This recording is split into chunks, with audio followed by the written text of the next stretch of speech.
Have you ever felt like you're literally fighting a battle inside your own head? One part of you wants the donut, but the other part wants to stick to the diet.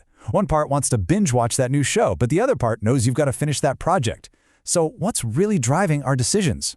Well, the answer might just be hiding in a 250-year-old idea about the war that's raging inside every single one of us. No, really. Think about it for a sec. When you make a choice, who's actually in the driver's seat? Is it that raw, immediate impulse? Or is it cool, calculated reason? Who's winning that internal tug-of-war for your will? This isn't some new age dilemma. It's a fundamental question about what it even means to be human. To really get a handle on this fight, we're going to rewind the clock and look at the work of an 18th century philosopher named Thomas Reid. And believe it or not, his ideas from over 2 centuries ago give us this incredibly powerful framework for understanding the daily struggles happening right between our ears. See, Reid didn't think we were just perfectly rational robots, but he also didn't think we were just helpless animals. He saw us pretty much exactly as we feel, as a battleground, an arena where 2 totally different parts of our nature are in a constant struggle for control over what we choose to do. So, let's meet the 2 contenders in this fight. Reid argued that our actions are pulled on by 2 different sets of principles. On one side, you've got what he called our animal self, and on the other side, our rational self. And figuring out the difference between these 2, well, that's the key to understanding all of our choices. All right, let's break this down. The animal self, it runs on the kinds of principles we share with, as Reid so bluntly put it, brute animals. It's all about passion, impulse, and whatever feels good right this second. But the rational self, that's our superpower of judgment. It's what lets us step back and ask, okay, but what's good for me in the long run? What's my duty here? It's all about the future, not just the now. And man, the animal self is powerful. We're talking about basic physical appetites, hunger, thirst, or that flash of pure rage you feel when someone cuts you off in traffic. Reid had a great name for that, instinctive resentment. It's also where our ingrained habits live, the stuff we do on autopilot.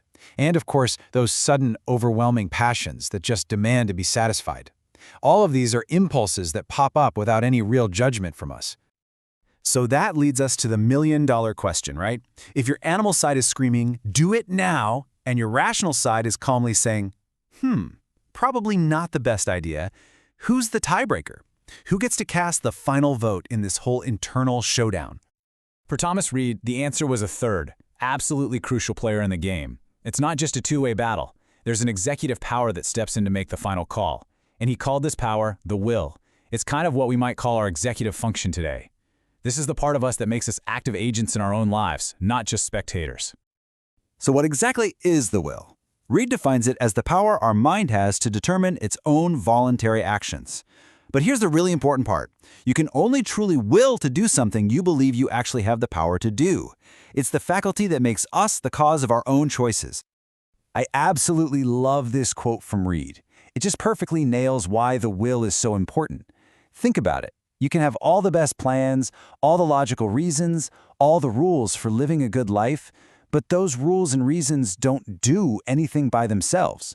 Just like the rules of navigation need a captain to actually steer the ship, your principles need an active will to put them into practice.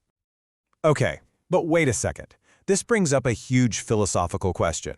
If we have all these competing urges and reasons, aren't we just automatically going to follow whichever one happens to feel the strongest in any given moment? I mean, are we really free, or are we just slaves to our most powerful desire? Let's just put the objection right out there. If your desire for that donut is a solid 9 out of 10, but your rational desire to be healthy is only a 7 out of 10, isn't the outcome already decided? Don't we just automatically follow the strongest pull? This is the classic argument against free will, and Reid had a fantastic answer for it. And here is Reid's brilliant, game-changing insight. Influence is not the same thing as compulsion. You can feel a really strong pull from an animal motive, a powerful passion or appetite, but feeling that pull doesn't mean you are forced to act on it. There is a space, a gap, between feeling the desire and making the choice.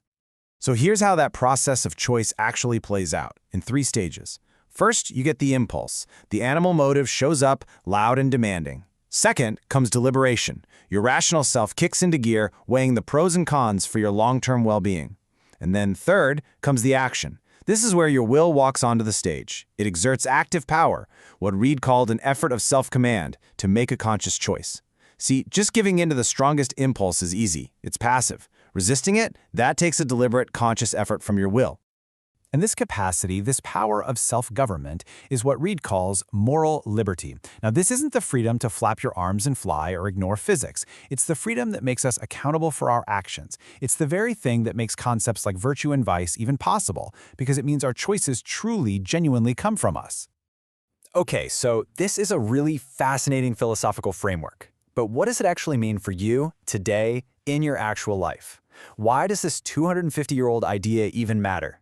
Well, the practical implications are absolutely enormous. So here's the bottom line. What Reed teaches us is that our character isn't something we're just stuck with. It is literally forged by the thousands of tiny choices our will makes over time. This means self-command isn't just a trait you have or you don't. It's a skill you can practice and get better at. He said that virtues are simply fixed purposes of acting according to a certain rule. By repeatedly using your will to choose the rational path over the animal impulse, you build virtuous habits. And ultimately, the big takeaway here is a really powerful one. You are the agent. You are responsible for the person you choose to become. So let's end with this thought. If Reed is right, and your will is truly like a muscle, one that gets stronger with every use and weaker with neglect, then just think about your day tomorrow. What is one choice, one single moment where you can consciously decide to give it a workout?